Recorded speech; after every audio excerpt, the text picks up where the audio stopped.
네, 이제 자기구속입니다. 여러분, 자기구속. 자기구속 원칙. 여러분, 자기구속은 누가 누구한테 구속된다는 거예요? 행정청이 자기가 한 거에 구속된다는 거예요. 계속 해오던 거에. 그러니까 의가 이제 재량행위 영역에서 이게 문제가 되는데, 재량행위가 계속 반복이 된 거예요. 어떤 처분을 재량행위 영역에서 어떤 처분을 계속 했던 거야.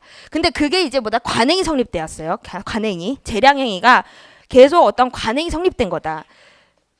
그러니까 뭐가 생긴다? 구속력이 생긴다는 거예요. 동종사안에 대해서 동일한 처분을 해야 할 의무가 생긴다는 거예요. 이게 바로 자기구속 원칙이에요. 자기구속 원칙. 포인트는 이제 재량행위다. 그리고 관행, 동종사안, 같은 처분을 해야 할 의무. 기속행위에서는 아니에요. 기속행위는 반드시 법에 따라서 해야 되기 때문에 이런 관행 같은 게 사실은 이런 따질 실익이 없죠. 법에서 해야 되는 게 기속행위니까. 그러니까 이게 재량행위가 관행이 성립됐다. 그러면은 동종사안에 대해서 동일한 처분을 해야 할 의무가 있다는 거죠. 자기구속의 원칙. 재량행위라는 요건에서 뭐가 이게 중요하냐면, 특히 이거는 재량준칙에서 문제가 많이 돼요. 재량준칙. 계속해서 여러분, 재량준칙은 행정규칙이에요. 행정사무처리 지침. 계속해서 어떻게 해온 거야. 재량행인데. 그게 이제 재량준칙, 우리 뒤에서 또 재량준칙이 어떤 건지 보고요. 재량준칙에서 문제가 되고, 그리고 행정관행이 이게 있어야 되는가. 자기구속 원칙이 적용되기 위해서는 관행이 있어야 되는가가 문제가 돼요. 그래서 이게 견해 대립이 있는데, 이 선례가 여러분 관행이에요. 관행 필요설, 관행 불효설, 이런 견해 대립이 있는데, 우리 통설 판례는 관행이 있어야 된다고 봐요. 있어야 된다. 선례 불효설은 이거는 앞으로 관행이 그렇게 될 거다라는 거고, 이거는 아직 관행이 생기지 않은 거예요. 얘기야, 얘기. 근데 우리 통설 판례는 선례 필요설이다. 이유인즉 이거죠. 선례가 관행이 없음에도 자기구속을 인정하게 되면은, 자기구속 원칙을 적용하게 되면은 행정규칙인 재량준칙에, 여러분 재량준칙은 행정규칙이에요. 행정규칙이라는 거는 행정청 내부의 사무처리 지침이야. 그러니까 대외적으로 국민에 대한 어떠한 행위가 아니에요. 국민이 수범자가 아니라 누가 수범자다? 공무원이 수범자야. 공무원 서랍 안에만 있는 거예요. 아셨죠? 행정규칙이라는 것은 공무원 사람 안에만 있다. 그러니까 행정규칙인 재량준칙, 이것도 재량준칙도 행정규칙이에요. 그러니까 여기에 법규성을 인정하는 결과가 되므로 이것은 안 된다. 재량준칙의 공표만으로 자기구속 원칙을 곧바로 적용할 수가 없다. 말이 어려운데, 여러분 이게 법규성이라는 것은 국민의 권리 의무를 규율한다는 거예요. 대외적인 효력이 있다. 내부적 효력이 있다는 것은 공무원이 수범자라는 거고, 대외적 효력이 있다는 것은 국민이 수범자라는 거예요. 아셨죠? 그러니까 그게 재량준칙의 법규성을 인정하는 결과되므로 이건 안 된다.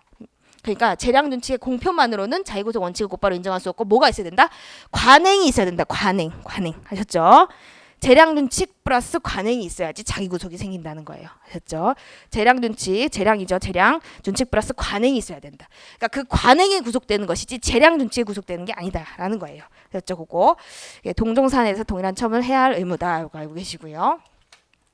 보시면 행정의 자기구속 원칙, 이것도 나왔는데, 자기구속 원칙은 법적으로 동일한 사실관계, 즉 동종사안에서 적용이 문제되는 것으로 주로 재량의 통제법리와 관련된다. 여러분 행정법의 일반 원칙은요, 주로 이제 재량의 통제법리와 연관이 많이 돼 있어요. 이것도 역시나 아까 재량행위 영역에서 재량준칙과 밀접한 관련이 있다고 했었죠. 그래서 이거 재량행위와 관련이 돼 있어요. 재량행위. 자기구속 원칙은 재량행위가 관행이 성립된 거야. 재량준칙이 관행이 성립된 거예요. 그렇죠? 그러니까 그 관행에 구속되는 거야. 행정청이. 계속 그렇게 할 수밖에 없는 거. 아셨죠? 이제 이제 이게 나왔죠. 재량준칙이 공표된 것만으로는 뭐다? 자기구속 원칙이 적용될 수가 없어요. 공표됐다. 공표가 관행이야? 아니에요. 그냥 공표가 된 거야. 공표된 것만으로 행정이 자기구속 이걸 인정할 수가 없고, 재량준칙이 되풀이 시행돼서 뭐가 성립된다? 행정 관행이 성립해야 된다. 관행. 이 경우에 이제 행정청이 자기한테 구속이 된다는 거예요. 아셨죠? 그러니까 그렇게 해오던 대로 계속 해야 된다는 거야. 국민한테 그렇게 해오던 대로 처분을 계속 해야 된다는 거야. 아셨죠? 봅니다.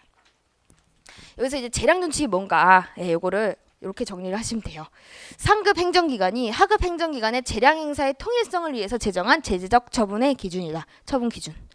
재량준칙에서 문제가 많이 된다 그랬죠. 예를 들어서 여러분 식품위생법에 이런 조문이 있어요.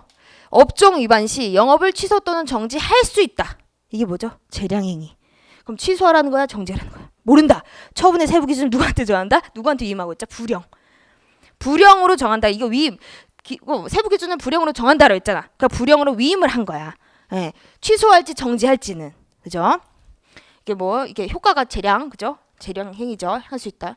그래서 불령의 위임을 받은 거죠. 예, 이게 불령으로 정한 거예요. 요렇게 일반 음식점 이거를 허가를 받고 유흥주점을 하고 일반 음식점 허가를 받고 단란주점을 한다. 그 경우에 일반 음식점, 유흥주점 하면은 1차 위반 2월 정지, 1년 내 2회 취소. 일반 음식점 영업 허가 받고 단란 음식점 하고 있다. 업종 위반이잖아 다. 예, 그 경우에 1차 위반은 1월, 1년 내 2회 6월 정지. 이게 뭐다? 세부적인 기준이야. 세부적인요. 그죠? 그러니까 여기 법을 보면요. 여러분 법만 보면은 취소 또는 정지할 수 있다밖에 없어요. 그러니까 구체적으로 이렇게 하라는 거 나와 있어? 안 나와 있어? 안 나와 있죠. 어디에다 위임을 했죠? 불령으로 위임을 했죠. 이게 재량 준칙이에요. 네, 세부 기준. 처분의 세부 기준. 이거 공무원이 수험자예요? 국민이 수험자예요? 처분을 누가 해? 행정청이 하잖아. 행정청의 사무처리 지침이에요. 이게. 아셨죠? 이게 재량 준칙이에요. 왜 재량이죠? 법에서 할 수 있다. 할 수 있다. 그럼 뭐 하라는 거냐? 취소하라는 거냐? 정지하라는 거냐? 그러니까 세부적인 기준을 어떻게 정했다? 이렇게 아래 하위법에서 정한 거예요. 이게 뭐다? 제적 처분의 기준, 처분 기준이다. 행정규칙 중에 재량 준칙이에요. 이게 그 강남구 공무원은 뭐 이게 할 수 있다로 돼 있으니까 1차 위반 뭐 취소. 1차 위반 취소.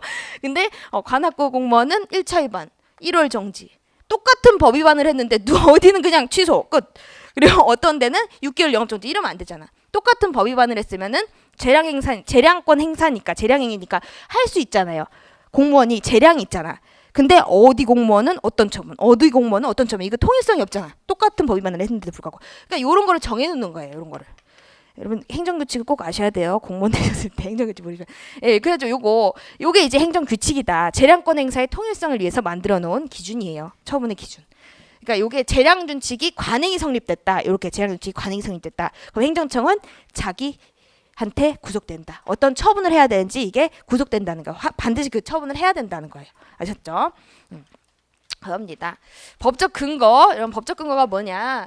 이 지금 여러분 저희는 자기구속 원칙을 하고 있고요. 법적 근거. 헌법재판소, 대법원 어디에 두고 있다 보냐면 자기구속 원칙의 법적 근거는요. 신뢰보호의 원칙과 평등의 원칙이다. 이렇게 두고 있죠.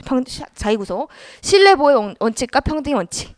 그리고 대법원도요. 신뢰보호 원칙이나 평등의 원칙을 근거로 자기구속의 원칙을 인정하고 있고 그리고 자기구속 법리에 의한 재량준칙의 간접적인 대적 구속력을 인정하고 있다. 재량준칙이 간접적인 구속력이에요.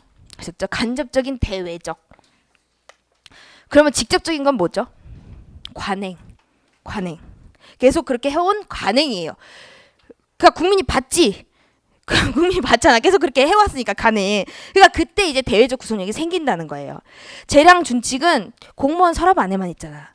근데 그게 관행이라는 것은 그렇게 하고 다녔다는 거잖아. 대외적으로. 그러니까 국민이 그걸 믿어요, 안 믿어요? 옆집에서 나도 1차 위반했고 옆집 1차 위반했는데 저 집은 6개월 영업정지 나왔다더라. 다 알잖아. 그러니까 그걸 그래서 신뢰를 한다는 거야. 관행 때문에. 예, 여태 행정청이 그런 처분을 해왔으니까 신뢰를 한다. 그리고 평등원칙. 쟤는 저렇게 처분했잖아. 왜 나는 그렇게 해? 그죠? 평등원칙. 그러니까 이 두 가지가 법적 근거가 돼요. 자기구속원칙. 법적 근거. 예. 재량권 행사. 재량준칙을 생각하시면 돼요. 재량권 행사의 통일성을 기하기 위해. 왜? 국민이 신뢰하고 있잖아. 그리고 평등. 그죠? 어떤 국민은 그렇게 처분하고 어떤 국민은 A라는 사람, B라는 사람 다르게 처분하면 안 되죠? 이게 두 가지가 근거가 되는 거예요. 요거 자기구속 법리에 의한 재량준칙 간접적인 거예요. 재량준칙 이거는 수험자가 누구다? 국민이 아니고 공무원이에요. 공무원. 그러니까 이건 대내적 효력밖에 없어요. 대내적 효력. 그러니까 요거 다이렉트로 국민한테 가는 게 아니고 뭐를 거친다? 관행. 이 관행이 그렇게 해왔던 관행이 국민한테 가는 거야. 아셨죠? 그러니까 이 재량준칙 이 재량준칙에 직접 위반되는 게 아니에요. 사실은 자기구속에 위반됐다는 거는 이 관행에 위반됐다는 관행. 재량준칙은 간접적. 이거는 간접적으로 국민한테 가는 거고, 관행이라는 건 직접적인 거죠. 직접적. 그래서 간접적 대외적 구속력이라는 거예요. 간접적 대외적. 관행이 있어야 되기 때문에. 이게 직접적인 거고. 아셨죠? 예, 관행이 포인트다. 신뢰보호 원칙과 평등의 원칙이 근거기 때문에 옵니다. 간접적, 직접적이 아니에요. 아니고. 그거고요. 이제 그 문제가 이렇게 나왔어요. 헌법재판소는 평등의 원칙이나 신뢰보호 원칙을 근거로 자기구속 원칙을 인정하고 있다. 그죠, 여러분? 예, 이렇게 인정을 하고 있고요. 자기구속 원칙의 한계. 요거는 이제 자기구속도 한계가 있어요. 한계.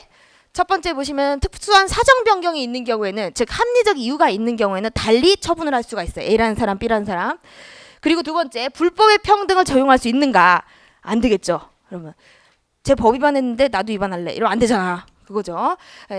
뭐 어떤 사람이 이게 민간연수원을 이게 숙박시설로 바꾸려면은 두 가지 허가가 필요해요. 용도 변경 허가. 용도라는 것은 이 건축물 이름이에요. 교육시설, 숙박시설. 이게 용도예요. 용도, 건물 이름. 용도 변경 허가를 신청하고, 그리고 숙박시설 할 거니까 숙박업 허가도 받아야 돼. 두 가지를.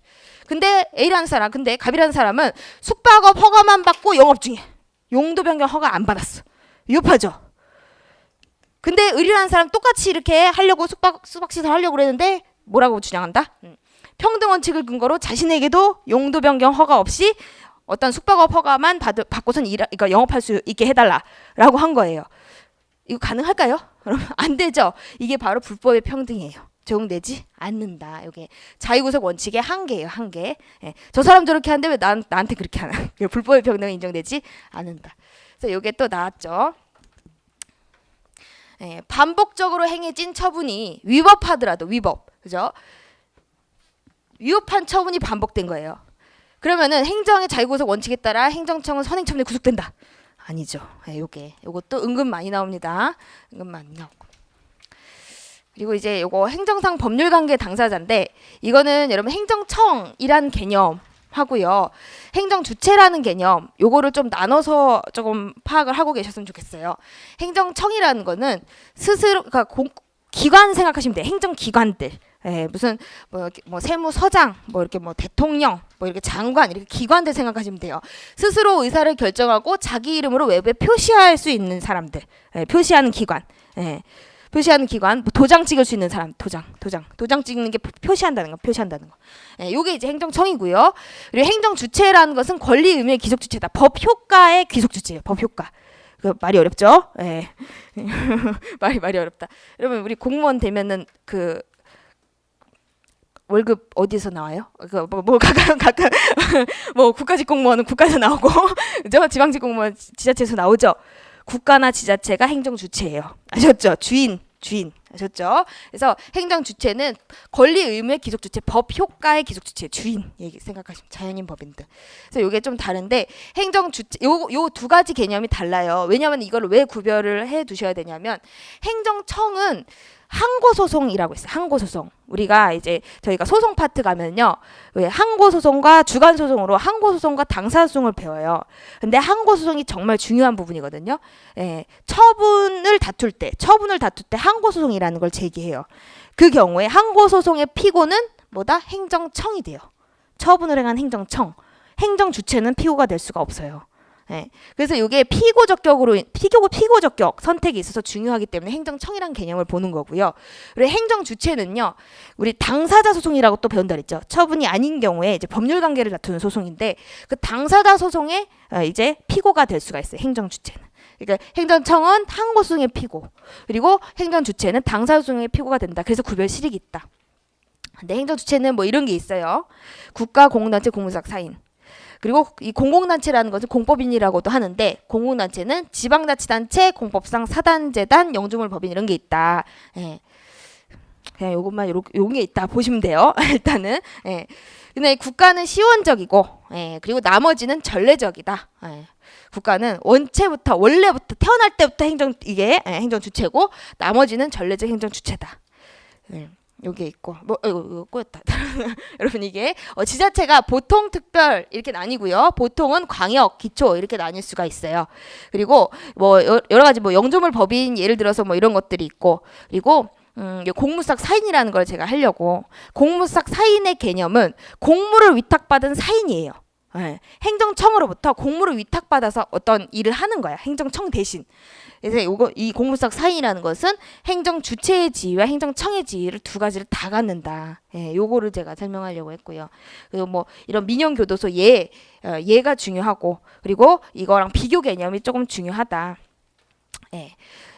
일단은 여기까지 좀 하고 5분 정도 여러분 조금 쉬었다가 또 하도록 하겠습니다. 네.